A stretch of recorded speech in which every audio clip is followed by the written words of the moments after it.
नमस्कार दोस्तों, स्वागत है आपका मेरे यूट्यूब चैनल पुस्तक रिव्यू में और मैं हूं आपका दोस्त राजेश गुप्ता। दोस्तों, आज हम जिस बुक को लेके आए हैं वो है महेश कुमार वर्णवाल की एनसीईआरटी सार सीरीज की एक और पुस्तक भारत का भूगोल एनसीईआरटी सार कक्षा 6 से 12 सहित।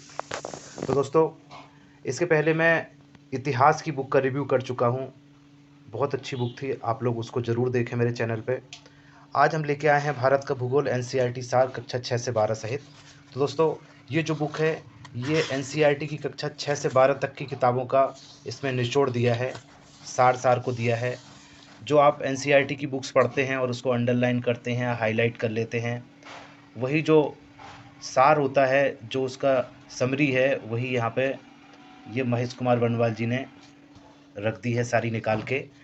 अगर लेखक की बात करें तो लेखक के बारे में आपको बता दूं कि लेखक सिविल सेवा परीक्षा 1997 के सफल प्रत्याशी हैं और वर्तमान समय में पुडुचेरी पुलिस सेवा में एसएसपी के पद पर कार्यरत हैं। लेखक को दिल्ली के प्रतिष्ठित सिविल सेवा संस्थानों में 15 वर्षों से अधिक समय तक समान अध्ययन एवं साक्षात्कार हेतु सफल मार्गदर्शन देने का अनुभव रहा है। दोस्तों, ये महेश कुमार वर्णवाल जी एक जाने माने लेखक हैं और बहुत अच्छी किताबें, इनका बहुत बढ़िया कलेक्शन है। ये देखें आप, ये बहुत अच्छी अच्छी बुक्स लिख चुके हैं। तो दोस्तों, एक बहुत अच्छे राइटर की बुक आपके हाथ में है। देख लेते हैं कि इसका क्या कंटेंट है। भारत की भौगोलिक अवस्थिति है सबसे पहले। इसके अंतर्गत है भारत एक सामान्य परिचय, अवस्थिति एवं विस्तार, अक्षांशीय एवं देशांतरी विस्तार का प्रभाव, जनांकिकी एवं भौगोलिक आकार, भारत की स्थल व तटीय सीमा रेखा, राजनीतिक एवं प्रशासनिक विभाजन, भारत के 28 राज्य व 8 केंद्र शासित प्रदेश, भारत तथा विश्व, भारत के जल क्षेत्र, भारत की जलीय सीमा, भारत और पड़ोसी देश, भारत एक दृष्टि में। इसके बाद दोस्तों दूसरा चैप्टर है भारत का भूगर्भिक इतिहास। इसके अंतर्गत जो मटेरियल दिया है वो है भूगर्भिक संरचना, दक्षिण का प्रायद्वीपीय पठार, उत्तर भारत की विशाल पर्वतमाला, उत्तर भारत का विशाल मैदानी भाग। तीसरा चैप्टर है भारत का भौतिक स्वरूप। इसके अंतर्गत दोस्तों जो टॉपिक दिए हैं वो हैं भारत की भू आकृति उप इकाइयाँ, उत्तरी पर्वत श्रृंखला, हिमालय हिमनद, हिमालय के समानांतर संरचनात्मक भाग, प्रायद्वीपीय पठार, मध्य उच्चभूमि, दक्कन का पठार, पूर्वी घाट, पश्चिमी घाट, दर्रा, उत्तर का विशाल मैदान, भारतीय मरुस्थल, तटीय मैदान, पश्चिमी तटीय मैदान, पूर्व तटीय मैदान, द्वीप समूह, बंगाल की खाड़ी में स्थित द्वीप समूह, बंगाल की खाड़ी में स्थित कुछ अन्य प्रमुख द्वीप, अरब सागर में स्थित द्वीप। चौथा चैप्टर है जलवायु। इसके अंतर्गत जो टॉपिक दिए गए हैं वो है भारतीय जलवायु को प्रभावित करने वाले कारक, कोपेन का जलवायु वर्गीकरण, भारतीय मानसून की उत्पत्ति के सिद्धांत, मानसून की उत्पत्ति का तापीय सिद्धांत, मानसून की उत्पत्ति का विषुवतीय पछुआ पवन सिद्धांत, मानसून की उत्पत्ति का जेट स्ट्रीम सिद्धांत, मानसून की उत्पत्ति का अल-नीनो सिद्धांत, दक्षिण पश्चिम मानसून, मानसूनी वर्षा की विशेषताएं, मानसून का निर्वतन, मानसून विच्छेद ऋतु, शीत ऋतु, ग्रीष्म ऋतु, वर्षा का वितरण। इसके बाद दोस्तों मृदा का चैप्टर है, उसके अंतर्गत दिए हैं टॉपिक मृदा गठन, मृदा संरचना, मृदा संस्तर, मृदा निर्माण की प्रक्रियाएं, मृदाओं का वर्गीकरण, जलोढ़ या दोमट मृदा, काली मृदा, लाल पीली मृदा, लेटराइट मृदा, शुष्क मृदा, मरुस्थलीय मृदा, वन मृदाएं, पर्वतीय, लवणीय, पीठमय, अम्लीय तथा क्षारीय मृदा और मृदा की समस्याओं के अंतर्गत दिए हैं 4-5 टॉपिक। मृदा संरक्षण की प्रमुख विधियाँ। प्राकृतिक वनस्पति के अंतर्गत दिया है भारत की प्राकृतिक वनस्पतियां, भारत के 8 वनस्पतिक क्षेत्र, वन, भारत की वन रिपोर्ट 2019। इसके बाद वनों का वर्गीकरण, उपयोगिता, राष्ट्रीय वन नीति, वन संरक्षण अधिनियम, भारत के प्रमुख वानिकी शोध संस्थान। जैविक विविधता के अंतर्गत जो है वो जैविक विविधता के प्रकार हैं।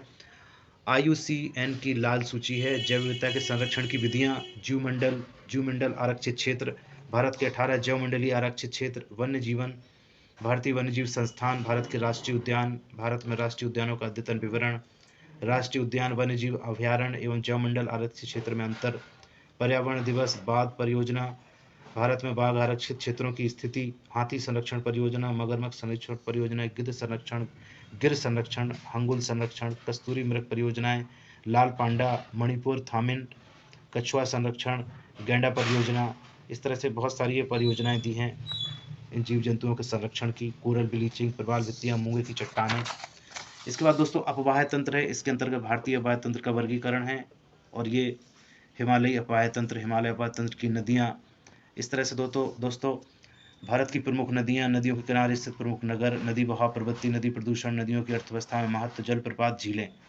इसके बाद दोस्तों जल संसाधन है, उसमें जल संसाधन के स्रोत, धरातलीय जल संसाधन, भूमिगत जल संसाधन, जल की मांग और उपयोग, जल संरक्षण एवं प्रबंधन, जल संरक्षण के लिए क्षेत्रवार उपाय, जल संभर प्रबंधन, वर्षा जल संग्रहण, छत वर्षा जल संग्रहण, ये बहुत तरह की राष्ट्रीय जल मिशन, राष्ट्रीय जल नीति 2012, जल क्रांति अभियान, ये सब कवर किया है।